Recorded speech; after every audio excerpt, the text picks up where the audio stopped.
Hello friend, good morning. मैं आशा अपने garden में आपका स्वागत करती हूँ। फ्रेंड, आप लोग कैसे हैं? आज मैं आपको बताने वाली हूँ अपराजिता फ्लावर के बारे में कि उसके कितने बेनिफिट हैं, कितने लाभ हैं, उससे क्या क्या फ़ायदा उठा सकते हैं अपराजिता फूलों के से, उसकी जड़ों से, उसकी पत्तियों से, उसकी तनाव से। तो उसके लिए आप मेरे वीडियो में बने रहिएगा, पूरा वीडियो देखिएगा। तो फ्रेंड, अपराजिता को किस किस नामों से जाना जाता है, नाम जान लेंगे तो अपने अपने एरिया में अलग अलग नाम है, तो उस नामों से अब आपको भली भांति परिचित रहेंगे तो उसका आप बेनिफिट ले सकते हैं। तो अपराजिता को आप शंखपुष्पी कहते हैं, नीलकंठ कहते हैं, गोकर्णी कहते हैं, विष्णु प्रिया के नाम से जाना जाता है अपराजिता।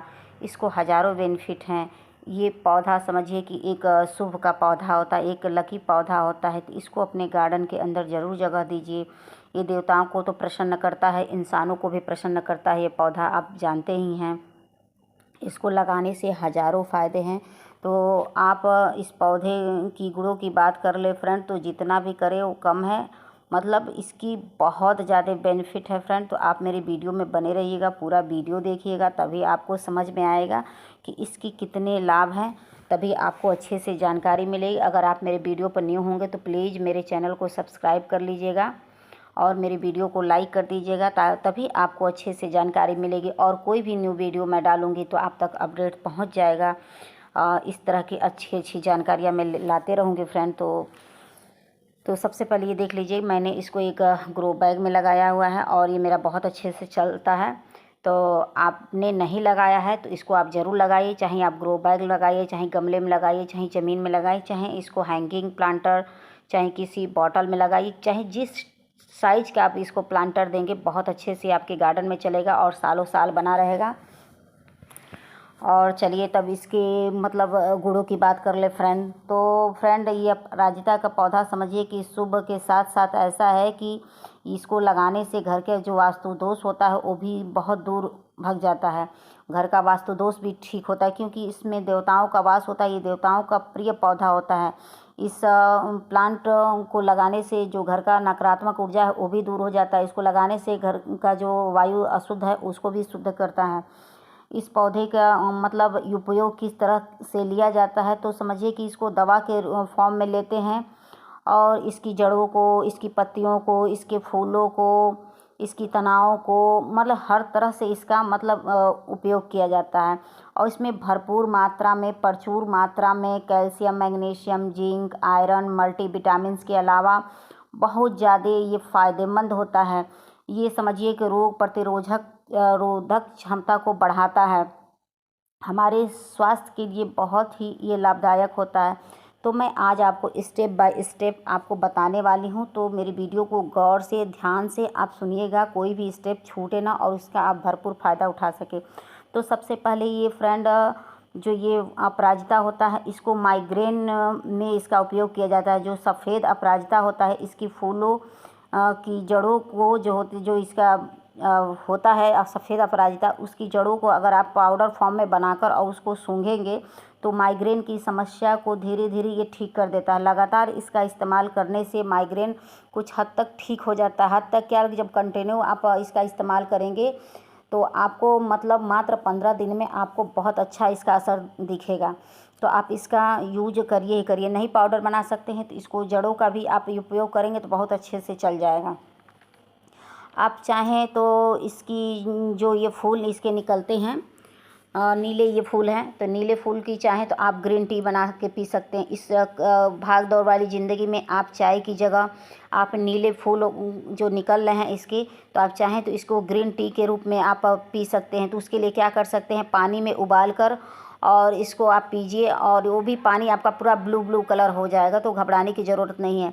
उसको आप रेगुलर पीजिए और आप बता तो रहे चाय की जगह इसको पीजिए, आपके शरीर की सारी समस्याएं ठीक हो जाएगी। अगर आप चाहते हैं कि सुबह, अगर आप चाहें ग्रीन टी नहीं पी सकते हैं तो इसको चाहें तो आप बासी मुंह सुबह इसके फूलों को तोड़कर चबा कर खा सकते हैं। चबा लीजिए और पानी के द्वारा निगल लीजिए। ये भी करेंगे तो ये आपके शरीर में सारे सूक्ष्म तत्वों की कमी को ये दूर करेगा और माइग्रेन तो ठीक करेगा ही करेगा। अगर उसके बाद अब बात आती है कि आपके बाल बहुत झड़ रहे हैं, तो उसके लिए ये कर सकते हैं। आपके बाल बहुत झड़ रहे हैं, उसका ग्रोथ नहीं हो रहा है, बाल वाइट हो रहे हैं, तो क्या कर सकते हैं? तो इसके फूलों को आप पीस कर बालों की जो जड़ें होती हैं वहाँ इसका मसाज कीजिए। आपको 15 दिन में इसका असर आपको दिखने को मिलेगा। आप कंटिन्यू करते रहिए। और नहीं तो इसका क्या करते, फूलों को आप एक मतलब आप इसको पानी में उबाल कर रख लीजिए। पानी ठंडा करने के बाद उसका ही अगर आप बालों में मसाज करेंगे कंटिन्यू, तो जो आपकी बाल सफ़ेद हो रहे हैं, झड़ रहे हैं, उसकी समस्या फ्रेंड दूर हो जाएगी, इसमें कोई डाउट नहीं है। इसके बाद आती है पारी की, ये मतलब आप कंटिन्यू बीमार रहते हैं तो ये प्रतिरोधक क्षमता को बढ़ाता है। ये नीले और सफ़ेद फूलों का इस्तेमाल आप करें, काढ़ा बनाकर पिएं। आप बता तो रहे हैं, आपकी जितनी बीमारियां हैं शरीर में धीरे धीरे करके सब सही हो जाएंगी। माइग्रेन के रोग में तो बहुत ज़्यादा फ़ायदेमंद होता है। और मान लीजिए बहुत ऐसे लोग हैं जिसका दिमाग तेज़ काम नहीं करता है, इसका कंटिन्यू आप काढ़ा पीजिए। आपको मैं गारंटी दे रही हूँ कि धीरे धीरे करके दिमाग तेज़ काम करने लगेगा। जो स्मरण शक्ति होती है वो, जिसकी बहुत लोगों की स्मरण शक्ति गायब हो जाती है, मतलब ध्यान उनका मतलब बहुत कम लगता है, उससे ये ठीक हो जाएगा इसके इस्तेमाल से। इसके इस्तेमाल को आप अलग अलग तरीक़ों से कर सकते हैं। चाहे तो इसके जड़ों को आप पाउडर बना के पी सकते हैं, चाहे आप पत्तियों को पानी में उबाल के पीजिए, चाहे मतलब जिस तौर पे आपको करना हो उस तौर पे करिए। इसके बहुत आपको फ़ायदे मिलेंगे। तो फ्रेंड, इसका कोई साइड इफ़ेक्ट नहीं है। अगर आपकी हड्डियों में दर्द रह रहा है कंटिन्यू, हड्डियों में जैसे ये घुटने, बहुत बुजुर्ग ऐसे हैं जिनके घुटने में बहुत दर्द रहता है, उनको कह दीजिए कि ये सुबह मतलब खाली पेट इसको पिएं, इसका काढ़ा बनाकर। इसकी फूलों को, ये ज़्यादा इसके फूल ये जो नीले और वाइट वाले होते हैं इसी का ज़्यादा इस्तेमाल किया जाता है। तो आप नीला और सफ़ेद फूलों का ही इस्तेमाल ज़्यादा लिया जाता है।